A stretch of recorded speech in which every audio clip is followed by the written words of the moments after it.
大家買樓嗰陣時有冇諗過，層樓等你賣嗰陣會唔會已經冇人接手啦？咁你唔需要急住答我呢個問題嘅，因為我今日講嘅內容呢係會令你重新理解今時今日嘅房價係靠啲咩嚟支撐嘅。咁我先講一組數據先，呢組數據我自己睇完之後個心都涼咗一截嘅。就係2015年全國嘅出生人口總數係1655萬嘅，但係到咗2025年咧，全國只有792萬嘅出生人口，呢度唔到10年嘅時間係少咗一半嘅。呢個情況係導致幼兒園出現大量嘅關閉潮，單2024年全中國就有21000間幼兒園係閂咗門嘅。喺廣東裏邊，廣州、深圳、東莞嘅部分醫院嘅院區係直接閂咗產科呢個部門，即係你去到某啲醫院裏邊咧係冇接閂呢個部門噶啦。咁我有個喺上海做婦產科醫生嘅客戶同我講，佢做咗婦產科28年噶啦，咁依家準備退休。10年前一晚係做8台嘅剖腹產手術，但係到咗依家係試過產科同新生兒科都係冇病患嘅，做咗幾十年。佢一直都希望新生兒科嘅病房嘅醫生係嬰兒係越少越好嘅，但從來冇諗過依家準備退休啦，係以呢種方式去見證。而且依家嘅產科係試過連續幾日都冇人生仔嘅。你以為呢個單係醫院嘅事咩？唔係，呢個係關乎你層樓以後有冇買家嘅事。我以下要講嘅內容咧，唔係叫你買樓或者唔買樓，咁而係先幫你避開買錯樓嘅內容。因為你買錯一層樓，以後分分鐘可能真係冇人接手。江湖規矩，中意嘅話先俾個 like 先 ，follow 我 channel。我呢度呢個 channel 咧係專門講啲你唔啱聽、唔中意聽嘅真話。好多人以為出生率下降，其實已經好耐啦。咁多年都係睇數據啫。我今日呢條片就係直觀咁同你哋講，出生率嘅數據其實係有延遲嘅。依家第一線嘅出生率其實已經空咗。10年前一般嘅3甲公立醫院一個月有3000個 BB 出世，講緊係一個床位都難求嘅。咁但係到咗今時今日，同一間醫院同一個產科係一個月只有300個 BB 出世嘅啫。咁床位嘅使用率實際只有45%，係唔到50%嘅。呢啲數據唔係預測，係已經出現咗嘅真實數據。你想象下以下嘅畫面。保溫箱、床位、儀器都做唔喺度嘅，埲牆仲係黐住啲 BB 仔中意嘅動物啊、卡通嘅貼紙，但係啲床位係已經空㗎啦。同好多人嘅投資產品係息息相關嘅。呢個唔係講緊大環境唔得，都唔係講緊醫院生意唔好，係可能10年、20年之後，你會發現條街嘅人流少咗好多。我講呢一段並唔係要製造恐慌，我係想你理解一件事：出生率低唔單只係個數字問題，佢會由最前線開始顯現，由醫院嘅兒科、產科最先發現呢個問題，跟住到一啲我哋同大家都會覺得好遙遠嘅事，學校、商圈、租房市場、樓價，好多人都以為出生率低下降呢個問題都係要會諗政府應該點做，但我喺呢度可以好負責任咁同大家講，你唔需要理政府應該點做，我哋係要先諗好自己。例如你睇下你依家返緊工嘅公司10年之後仲喺唔喺度？你屋企樓下嘅商圈或屋企附近嘅商圈仲旺唔旺？你依家買嘅樓或者你準備買嘅樓，俾將來10年、20年之後有冇下一個人願意接手？人口減少到最後唔單只係一個數字問題，仲係會導致一啲產業係直接消失嘅，有啲區域甚至會萎縮。你如果齋睇層樓嘅升同跌呢兩個空間，你就會好大機會睇錯方向。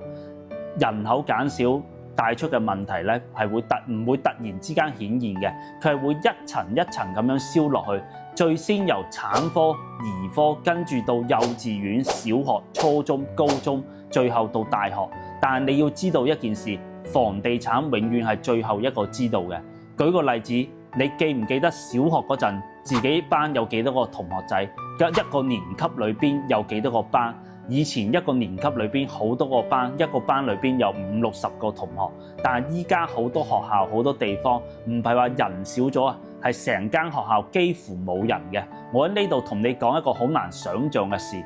全中國有14億嘅人口，但係好多地方係成間學校6個年級加埋係冇500人嘅，甚至有啲幼稚園係連100個小朋友都冇。咁唔知大家聽唔聽得明呢個係意味住咩呢？係意味住係好多學校喺不久嘅將來係一定會收縮嘅。學校一旦收縮，附近嘅補習社、文具店咁就會跟住執笠，跟住可能就會到早餐店捱唔住。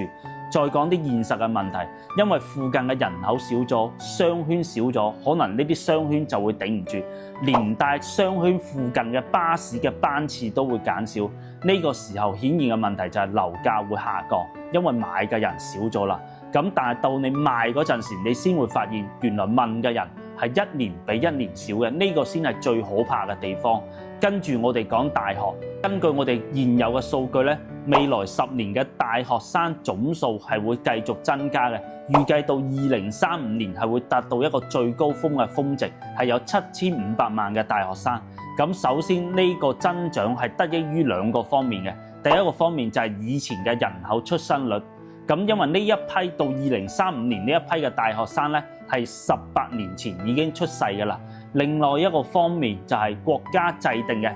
2035年高等教育嘅無入學率係要達到70% 以上嘅，即係話就算出生率降低，咁你短期之內你都唔會有咩影響嘅，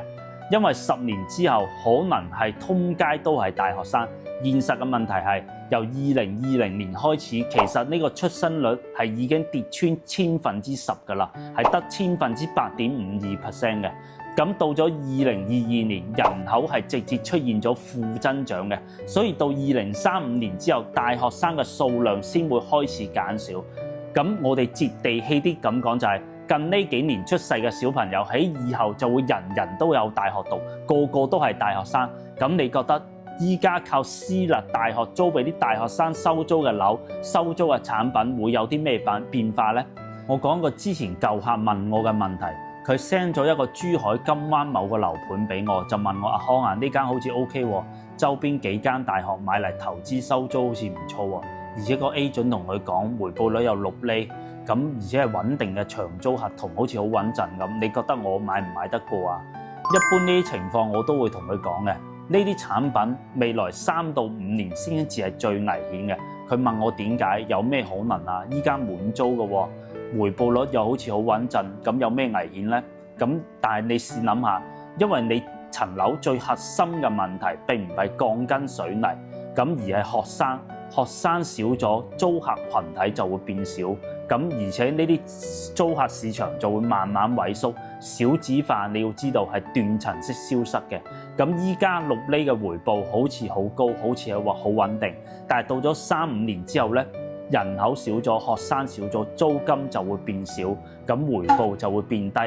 到時候接手嘅人就會唔見咗。真正麻煩嘅係你想賣嗰陣時先開始嘅，所以我喺呢度可以好負責任咁同大家講，呢啲產品6到8厘嘅回報，可能就係呢類型產品最後嘅高光時刻。你可以唔信我，但係市場係唔會等你準備好嘅。少子化問題對房地產嘅影響，我用一句話總結就係呢個問題，佢唔會令你馬上破產，但係佢會令你10年、20年之後層樓會賣得非常之困難。你今日買起一個人口減少、學校收縮，而且商圈係越嚟越少人嘅地方，你自住唔會有咩大嘅影響，但係你一定會遇到一個問題，就係當你要賣樓、要換樓，甚至要將層樓套現嗰陣時，你先會發現買家係唔見晒嘅。好多人投資商鋪、投資公寓、投資學校附近嘅收租房，甚至投資出租，以為呢啲需求永遠喺度。但係你唔知道嘅就係呢啲需求佢慢慢被消耗嘅，最先消耗嘅係 BB 係產房，跟住就係到學生，最後消耗嘅就係消費力，最後消耗就係你成個區域嘅流動性。你唔好後知後覺發現問題先嚟問我，我依家呢層樓仲賣唔賣到？到嗰陣時就唔係賣唔賣到嘅問題，而係你會賣得非常之肉赤。我講翻依家樓市嘅現狀，唔知你有冇發現呢幾年發展商起嘅樓起得有幾慢？佢起嘅新樓甚至比出生人口仲要多嘅。呢幾年起嘅樓咧，已經陸陸續續一批一批咁開始交樓啦。交樓潮一到，就會出現兩個問題。第一個咧就係市面上你會發現多咗好多突然放盤嘅新樓，呢啲新樓咧係未入住過嘅，係即刻要放盤，因為投資客要套現要離場，剛需客依家因為樓市跌咗變咗負資產，咁供樓嘅壓力大，不如繼續租樓住。第二個就係你貸款係會變得越嚟越難嘅，因為銀行貸款嘅額度唔係無限嘅，前面啲人貸款用晒啲額度又還唔起，咁後面買樓嘅人就會遇到個好現實嘅問題，唔係你唔想買，係你借唔到咁順利，所以以後嘅樓市係會出現咩變化呢？就係由10年前供不應求到依家嘅供過於求。咁10年前係啲樓去揀客嘅，變咗依家客去揀樓。咁呢個情況，如果你仲攞啲學區投資嘅收租產品當做係唔錯嘅投資選擇，你覺得風險大唔大？可能你睇到呢度會已經喺度問，咁我仲要唔要繼續買樓啊？我先同大家澄清下，我唔係反對大家買樓，我係反對你買錯樓。咁如果你係諗住投資自住嘅，你想要穩定嘅生活，你一定要做呢個判斷，就係你以後負唔負擔得起呢層樓？你係要買你10年之內負擔得起嘅，你唔會被生活所逼住放嘅樓，你係要買條退路俾自己，唔好係買層樓係諗住點樣暴漲，呢個時代已經過咗㗎啦。你係要買個生活嘅穩定性俾自己。如果你係作為投資嘅，你靠收租，你係想未來有人接盤嘅，你一定要做以下3個分析。第一個就係你準備投資嘅呢個地方人口係變多定係變少嘅？人變少嘅地方，啲樓係一定係越嚟越難賣，唔係層樓唔好，係啲買家唔夠多。第二個就係你要睇呢個地方將來有冇生意做，有冇穩定嘅就業機會。咁呢個你唔係睇啲商業活動，都唔係睇啲集市、睇啲臨時工嘅活動，係一定係可以長線做落去生意，最好係可以做到退休嘅。第三個就係你要睇你屋苑周邊嘅生活配套係開得多定係執得多，例如學校、醫院、交通、巴士班次、商業呢啲，如果你發現開始減少嘅、開始執緊嘅，咁樓價佢係唔會馬上跌嘅，佢會慢慢令你層樓變得難賣。如果你買呢啲指定投資客嘅投資產品，例如學生、遊客、周邊居民，咁你要了解佢未來嘅招生情況、遊客數量、就業崗位究竟係上升定係下降嘅。你唔好覺得依家滿租就將來一定係滿租嘅，你要睇佢未來3到5年之後會唔會都係繼續咁好租。跟住我會講喺出生率下降嘅趨勢下最危險嘅3種樓。我唔係要製造恐慌，我希望你聽完之後認真諗下我講嘅啱唔啱。第一種就係唔係頂尖大學周邊靠學生收租嘅物業，啲 agent 推層樓俾你，同你講啲回報幾高幾穩陣。真心話，回報率你千祈唔好計今日，你要計未來幾年嘅回報。你要考慮層樓以後會唔會有人接手，千祈唔好到時候賺咗租金蝕咗樓價。第二種就係只靠遊客群收租嘅大量供應區，一個社區如果10幾20棟都係做緊民宿嘅，你以為佢可以靠旺季回本？其實呢個係同質化最嚴重嘅地方，租客一少就開始捲租金搶客源，你唔係同個市場競爭，你係同隔離同類型嘅產品鬥放爆，放下就會放到你啲樓價上邊。第三種就係學校附近靠收租型嘅商鋪房產。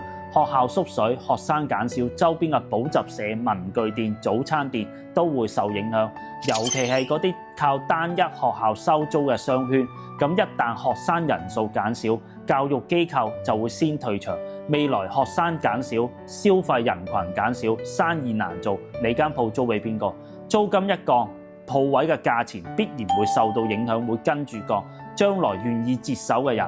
會更加少。咁我講到呢度，好多人都會問，咁以後靠學區有關嘅產品係唔係都唔可以買？唔係，我最驚有人聽到係某一啲趨勢之後就會行極端路線，劍走偏鋒。我喺呢度講真話，同時都會指明方向俾大家，令大家買得踏實。首先第一個，你係要買大家都需要嘅產品，例如2房3房格局是正嘅，可以自住，可以換樓，可以轉賣俾其他人。呢類型嘅產品即使人口下降、人口減少，佢需求都唔會即時消失。第二個就係你揀啲未來有人口就業機會嘅地方，咁唔係單靠學校去支撐，單靠遊客去單一產業去支撐嘅，係依靠多元化嘅產業、交通配套、就業崗位呢啲人口支撐嘅。有人不斷過嚟揾工，會比有人不斷比學校更加重要。第三個就係你要買多功能嘅產品，而唔係功能單一嘅。我呢度唔係要你買公寓，呢個功能用途係針對你個人自己嘅情況，用途多就意味住退路多，用途單一，當到趨勢風向一邊，你就唔係頂硬上啦。所以少子化，我哋唔係講緊一句唔好買樓，少子化係你要認識到唔好將資金積壓喺一種單一買家產品嘅身上。最後一句話總結就係，比樓價下跌更加可怕嘅係你層樓冇人接手。少子化佢唔係一個新聞，係一個大嘅趨勢。呢個趨勢佢唔會同你客氣，都唔會等你準備好。我做咗房地產14年，我講嘅嘢可能會令你唔舒服，但我認為呢啲係你買樓之前都應該要諗清楚嘅真話。咁我哋下期見，拜拜。